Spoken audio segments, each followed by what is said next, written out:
सोचिए, एक ऐसा बच्चा जिसे समाज ने कभी अपनाया ही नहीं, पर उसी ने एक पूरे देश को बराबरी का हक दिया। जी हाँ, ये कहानी है डॉक्टर भीमराव रामजी अंबेडकर की। चलिए आज उनके इस असाधारण सफर को करीब से जानते हैं। तो कहानी की शुरुआत होती है उनके बचपन से। एक ऐसा बचपन जहां सम्मान और अधिकार दोनों ही उनसे छीन लिए गए थे। 14 अप्रैल 1891 मध्य प्रदेश के महू में भीमराव का जन्म हुआ एक महार परिवार में। उनके पिता रामजी मालोजी सकपाल ब्रिटिश आर्मी में सूबेदार थे, पर जब भीम बहुत छोटे थे तभी उनकी मां भीमाबाई का देहांत हो गया। फिर उनकी सौतेली मां जीजाबाई ने उन्हें पाला। लेकिन घर के हालात आप समझिए बहुत ही मुश्किल थे। वो अपने माता पिता की 14वीं संतान थे और गरीबी की वजह से उनके ज्यादातर भाई बहन बचपन में ही गुजर गए। स्कूल में उनका अनुभव कैसा था? उन्हें अछूत माना जाता था। क्लास के अंदर बैठने की भी इजाजत नहीं थी। उन्हें बाहर एक बोरी पर बैठना पड़ता था जो वो खुद अपने घर से लाते थे। कोई टीचर उनकी कॉपी को छूता तक नहीं था और पानी, प्यास लगने पर उन्हें नल या कुएं को छूने का कोई हक नहीं था। सोचिए, कोई चपरासी ऊंचाई से उनके हाथों पर पानी डालता था, तब जाकर उनकी प्यास बुझती थी। एक बच्चा जो सिर्फ पढ़ना चाहता था, उसे हर रोज ये अपमान सहना पड़ता था। लेकिन आप जानते हैं, जितना अपमान मिलता उतनी ही उनके अंदर ज्ञान पाने की आग और तेज होती जाती थी। पर हर अंधेरे में कहीं ना कहीं रोशनी की एक किरण होती है ना? उनकी जिंदगी में वो किरण बनकर आए उनके एक ब्राह्मण टीचर महादेव अंबेडकर। उन्होंने भीमराव की प्रतिभा को पहचाना, उनका साथ दिया और उन्हें अपना सरनेम अंबेडकर भी दिया, जो हमेशा के लिए उनकी पहचान बन गया। और फिर शुरू हुआ उनका पढ़ाई का वो सफर जो इतिहास बनाने वाला था। पहले उन्होंने एल्फिंस्टन हाई स्कूल से मैट्रिक पास की और ऐसा करने वाले वो अपने समुदाय के पहले कुछ लोगों में से थे।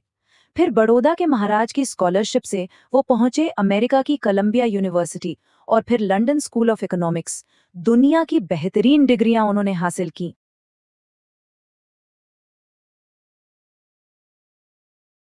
लेकिन इस पूरे सफर में वो अकेले नहीं थे। उनके साथ थी उनकी पत्नी रमाबाई, जिनसे उनकी शादी सिर्फ 15 साल की उम्र में हो गई थी। रमाबाई में बिना किसी शिकायत के गरीबी में उनका साथ दिया। उन्होंने घर को संभाला ताकि भीमराव अपनी पढ़ाई पर पूरा ध्यान दे सकें। खुद तो वो कभी पढ़ नहीं पाई, लेकिन उन्होंने एक ऐसे इंसान को बनाया जिसने पूरे देश की किस्मत लिख दी। तो दुनिया की सबसे अच्छी तालीम लेकर जब वो भारत लौटे तो उन्हें लगा होगा कि अब सब कुछ बदल गया होगा, लेकिन एक कड़वी सच्चाई उनका इंतजार कर रही थी। कहते ना, कुछ चीजें पीछा नहीं छोड़ती। उनके लिए वो चीज थी उनकी जाति। दुनिया की बेहतरीन यूनिवर्सिटी से डिग्री लेने के बाद भी जाति का साया उनके साथ हर जगह चलता था। एक किस्सा सुनिए, जब वो बड़ौदा में काम करने लगे तो कोई उन्हें घर देने को तैयार नहीं था। और हद तो तब हो गई जब ऑफिस में लोगों को उनकी जाति का पता चला तो उन्हें वहां से निकाल दिया गया। यही वो पल था जब उन्होंने ठान लिया कि इस सिस्टम को बदलना ही होगा। तो अब तक वो एक स्कॉलर थे, लेकिन इस घटना के बाद एक क्रांतिकारी का जन्म हुआ।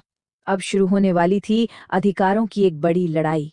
तो अब सवाल ये उठता है कि जिस लड़के को बचपन में पानी पीने से भी रोक दिया गया था, वो बड़ा होकर क्या करता है? जवाब, वो इंसान लाखों लोगों को पानी का हक दिलाता है। और इसका सबसे बड़ा सबूत है 1927 का महाड़ सत्याग्रह।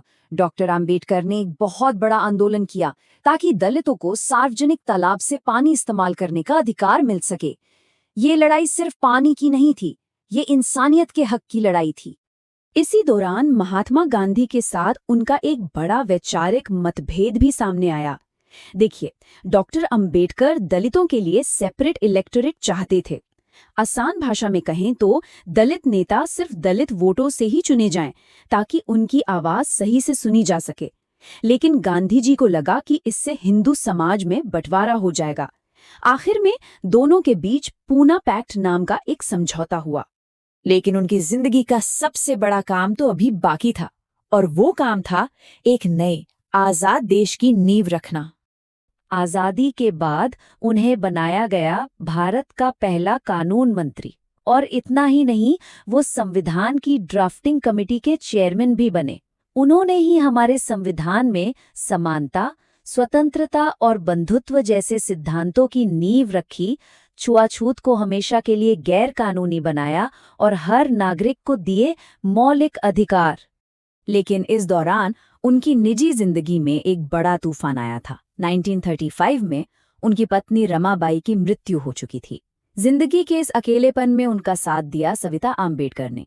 वो पेशे से डॉक्टर थीं, जिनका असली नाम शारदा कबीर था। उन्होंने डॉक्टर आम्बेडकर की बिगड़ती सेहत का बहुत ख्याल रखा और उनके आखिरी सबसे जरूरी सालों में वो उनका सबसे बड़ा सहारा बनी। लोग तो ये भी कहते हैं कि अगर सविता जी ना होती तो शायद वो इतना बड़ा काम पूरा ही नहीं कर पाते। और अब अपनी जिंदगी के आखिरी पड़ाव पर उन्होंने एक ऐसा फैसला लिया जिसने उनकी बराबरी की विरासत को हमेशा के लिए अमर कर दिया। साल था 1956। उन्होंने जाति व्यवस्था को जड़ से उखाड़ फेंकने के लिए एक आखिरी कदम उठाया। अपने लाखों समर्थकों के साथ उन्होंने बौद्ध धर्म अपना लिया। ये सिर्फ एक धर्म परिवर्तन नहीं था, ये सामाजिक भेदभाव के खिलाफ उनका सबसे शक्तिशाली बयान था। तो देखिए कहानी का चक्र कैसे पूरा होता है। जिस बच्चे को पानी पीने से रोका गया, उसी इंसान ने एक पूरे देश को अधिकारों का संविधान दे दिया। और उनका संदेश आज भी हम सबके लिए उतना ही जरूरी है। जैसा कि उन्होंने कहा था, शिक्षा ही सबसे बड़ा हथियार है। ये सिर्फ एक इंसान की कहानी नहीं है, ये एक सोच की क्रांति है।